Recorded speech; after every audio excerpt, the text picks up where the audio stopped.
Bonsoir, bienvenue. Moi c'est Charles et aujourd'hui on va parler de vintage. Je suis super excité car la vidéo du jour est dédiée à la présentation de ma collection de t-shirts de rock vintage. Si vous voulez voir des t-shirts au design très cool, de très beau délavage et écouter des anecdotes, alors installez-vous confortablement, c'est parti. On va commencer par un petit peu de contexte. J'ai débuté ma collection de t-shirts de rock vintage en 2022. Qu'est-ce qui m'a amené à commencer ma collection? Eh bien, je vais vous la faire courte. Ce qu'il faut savoir, c'est que depuis que je suis très jeune, j'ai toujours aimé le métal et le rock alternatif. Et mon premier contact avec les t-shirts de groupe, c'était aux alentours de 2008-2009, puisqu'à l'époque, j'avais un ami qui possédait plusieurs t-shirts de groupe, notamment de Slipknot, et un de leur album All Hope Is Gone. Je me rappelle que c'était les designs très transgressifs et notamment angoissants des masques des différents membres du groupe qui avaient capté mon attention. Par la suite, en allant à des concerts, eh bien, j'ai pris l'habitude d'acheter des pièces de merch pour faire des souvenirs que je n'ai malheureusement plus aujourd'hui. Par exemple, j'avais acheté un t-shirt Iron Maiden lors de leur tournée assez futuriste The Final Frontier en 2011 au Palais Omnisport de Bercy. Vous savez, c'est la pochette d'album où la mascotte du groupe Eddie est représentée en créature extraterrestre. D'ailleurs, excellent concert, la scénographie était exceptionnelle, il y avait la grosse tête de Eddie sous la forme d'extraterrestre qui était amené sur scène, c'était impressionnant. Également, j'avais acheté un t-shirt System of a Down lors de leur tournée française le 6 juin 2011. C'était vraiment un concert exceptionnel qui avait été donné par le groupe après une longue pause. Donc à cette occasion, j'avais acheté le t-shirt de leur album éponyme de 1998, vous savez, celui avec la main dessus. Et on va revenir sur ce t-shirt-là un peu plus tard dans la vidéo. À partir de 2012-2013, j'ai laissé un petit peu le rock de côté pour m'intéresser à d'autres genres, notamment le rap. En parallèle, la culture rock, grunge, punk a progressivement été adoptée par les rappeurs au début des années 2010 et jusqu'à encore aujourd'hui. C'est notamment le cas de Kanye West, qu'on a pu voir porter des t-shirts Nirvana ou Metallica. Ou encore, on avait Travis Scott avec son t-shirt Exodus. Moi, je me rappelle très bien aussi qu'il y avait Playboi Carti qui portait à l'époque, vers 2016-2017, des t-shirts notamment Black Flag, etc. Ce genre de groupe punk. Donc voilà, tout ça pour dire que ces t-shirts-là, que ce soit rock, metal, etc., j'en ai vu tout au long de ma vie depuis que je suis adolescent. Et voilà, c'est à partir du début 2022 que j'ai commencé à collectionner de vrais t-shirts vintage. Ce qui pour moi est vintage, c'est ce qui a un âge supérieur à 20 ans. Certains considèrent que c'est plus, que c'est moins, etc. Chacun sa définition, en tout cas celle-là, c'est la mienne. Dès que l'objet a plus de 20 ans, pour moi, c'est vintage. Trêve de plaisanterie, maintenant, vous avez un petit peu de contexte et je vais pouvoir vous présenter ma collection.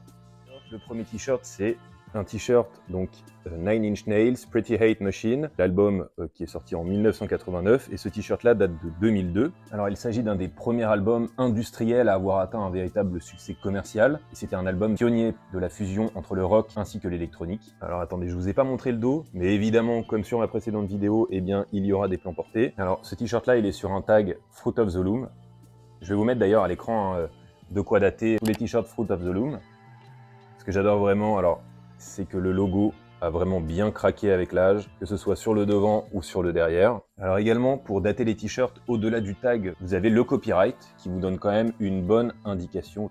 Voilà. Comme je vous le disais, eh bien, le copyright est une bonne indication sur la date de fabrication du t-shirt. Ici, le copyright indique 2003, puisqu'il ne s'agit pas du original print de 1994. Cet original print, en ce moment, atteint des prix mais phénoménaux. J'ai acheté ce t-shirt de 2003 pour une vingtaine d'euros sur Vinted, et son prix commence à augmenter considérablement. Pour information, si vous aimez bien les designers japonais, en fait, le Nine Inch Nails, le logo avec le N-I-N, a été repris par la marque Number 9 de Takahiro Miyashita. Deuxième t-shirt du groupe New Model Army. Alors New Model Army, c'est quoi? Il s'agit d'un groupe post-punk alternatif britannique qui date des années 1980 et qui est resté assez hors des circuits mainstream. Honnêtement, je n'ai pas beaucoup exploré ce groupe. Pour vous dire, ce qui m'a attiré, c'est vraiment le graphique en trompe-l'œil et la phrase existentielle que vous pouvez retrouver au dos. Donc quand je dis en trompe-l'œil, vous voyez là, il y a un œil et au centre, eh bien, vous avez un crâne et derrière, vous avez la citation.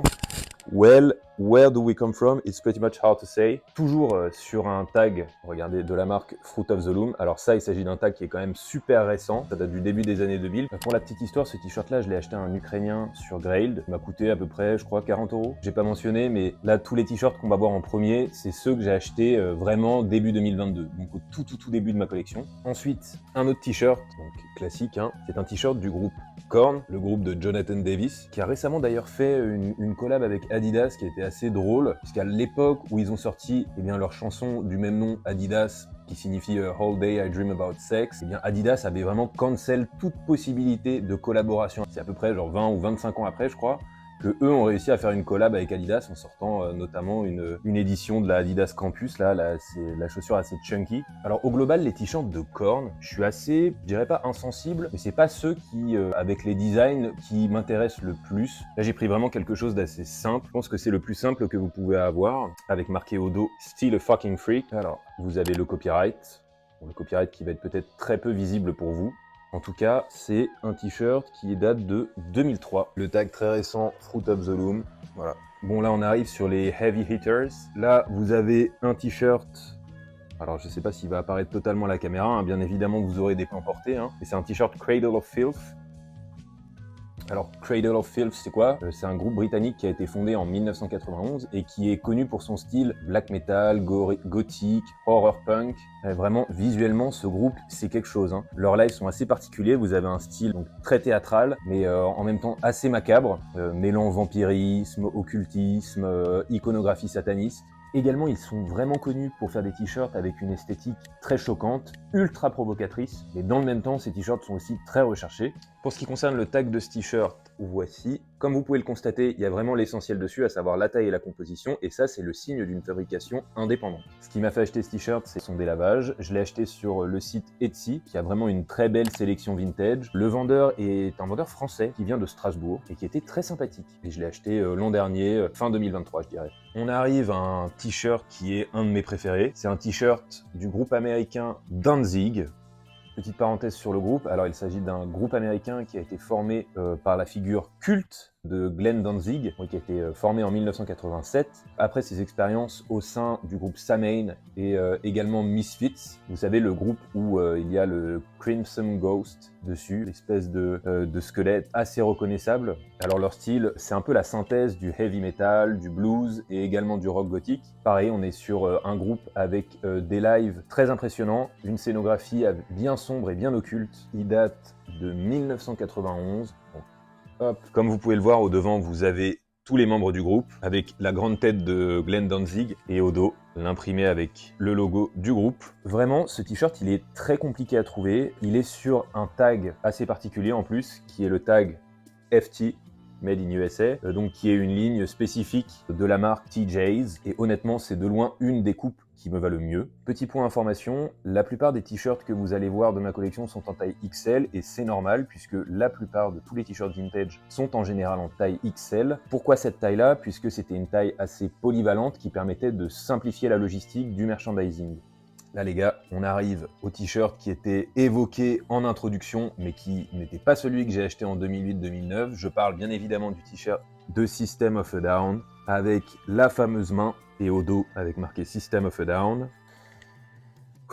Petit moment émotion. Alors le groupe System of a Down est un groupe de new metal et de metal alternatif arménien fondé en 1994 à Los Angeles. Bref, c'est un des groupes de metal les plus influents de la fin des années 90 et du début des années 2000, grâce notamment aux voix de Serj Tankian et de Daron Malakian, qui sont un peu les deux membres assez reconnaissables du groupe. Comme je vous le mentionnais en introduction, j'ai eu la chance d'aller les voir en concert en 2011. Bercy ne s'appelait pas encore l'Accor Hotel Arena, mais le Palais Omnisport de Bercy. Donc voilà, je prends un petit coup de pelle au passage. Vous allez voir, les photos sont assez vieilles, assez peu détaillées, mais vraiment c'est un des concerts qui m'a marqué. Alors ce t-shirt là, il reprend donc la cover de leur album éponyme qui est sorti en 1998, avec des chansons devenues cultes, notamment je pense à la chanson Spiders. Ouais, comme je vous le disais, ce t-shirt c'est vraiment ma petite Madeleine de Proust, puisqu'il me rappelle mes années collège, etc., les copains. Alors, le copyright, vous allez le voir, mais il est ici. Donc le t-shirt date de 98. Le tag est à peine visible. Le t-shirt, il s'agit d'un t-shirt Blue Grape. Et je l'ai acheté à un vendeur sur Vinted, pareil, un français qui a de très beaux produits. Je crois que c'est Guy Saint-Hilaire, quelque chose comme ça. Alors là les gars, on arrive sur mes t-shirts Typo Negative, un peu mon groupe préféré du moment. Alors Typo Negative, c'est quoi? C'est un groupe de doom metal, gothic metal qui date de 1989 et qui est mené par Peter Steele. C'est un chanteur qui fait, je crois, 2 mètres ou 2 mètres 5 et qui se caractérise par une voix particulièrement grave. Leurs albums sont vraiment des classiques. Vous avez October Rust et surtout surtout Bloody Kisses. Ouais, petit fun fact, la moyenne des tailles des membres de ce groupe, je crois que c'est 1m90. Ils sont tous super grands. Alors, mon premier t-shirt Type O Negative, c'est celui que je portais dans ma première vidéo, celui-ci. Donc, un t-shirt où vous pouvez voir les différents membres du groupe dessus, avec au milieu Peter Steele et Kenny Hickey. Et au dos de ce t-shirt, vous avez la signature des différents membres du groupe. Là, au devant, vous avez un superbe dégradé aussi, je ne l'ai pas mentionné, avec marqué en rouge en bas Legion of Doom. Alors ce t-shirt là, je l'ai acheté à un collectionneur parisien qui s'appelle Senzurt et qui a vraiment une collection assez impressionnante. Alors, le petit copyright est ici. Et le tag de ce t-shirt, c'est Blue Grape. Voilà.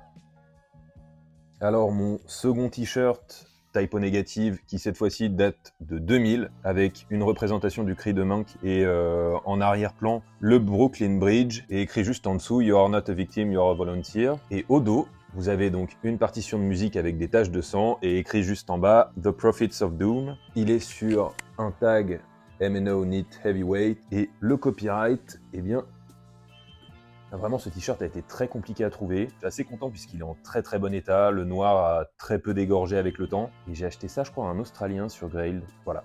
Alors je pense qu'à la fin de cette vidéo, je vais faire un peu des mentions honorables à tous les t-shirts que j'ai eu précédemment et que malheureusement j'ai revendu puisque je sais pas, le fit me plaisait pas ou tout simplement j'avais besoin d'argent pour en acheter d'autres qui me plaisaient davantage. Alors j'avais un t-shirt Pink Floyd de 1994, leur dernière tournée européenne pour leur Division Bell Tour. Je vais vous mettre des photos à l'écran. Le tag de mémoire était assez illisible. Également j'avais un t-shirt The Doors avec la tête de Jim Morrison en vert dessus et ce t-shirt là datait de 1991 ou 1992. Ouais, il était sur un tag Top Heavy. Qu'est-ce que j'ai eu d'autre? J'avais également un t-shirt Van Halen de 1988. Ça également, c'était un de ceux que j'avais acheté en premier. Ce qui m'a marqué un petit peu avec ce t-shirt, c'était l'épaisseur, c'était vraiment du papier à cigarette. Donc pour l'été, c'est très agréable à porter. Mais bon, ça faut être très vigilant, notamment avec tout ce qui est le dry rotten sur les t-shirts vintage qui fait qu'ils peuvent se déchirer très facilement puisque la matière pourrit. Également aussi, j'avais acheté un t-shirt Black Sabbath avec Ozzy Osbourne dessus. Je l'avais acheté sur eBay et celui-ci était en date de 1998. L'album original date des années 70, hein, donc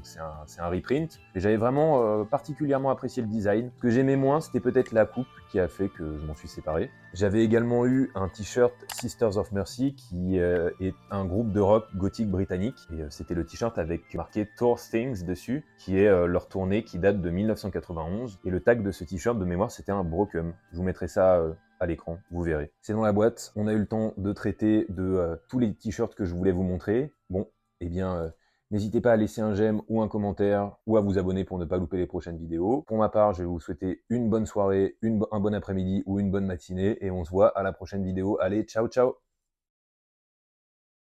30 tarantulas at one time. Those were my favorite pets. Had 30 different species of tarantulas and 2 Australian fat-tailed scorpions, which are the most poisonous scorpions in the world. If I would have got bit, I'd be dead in 30 minutes. Those were my favorite because it was like dangerous every time I walked in the room to feed them.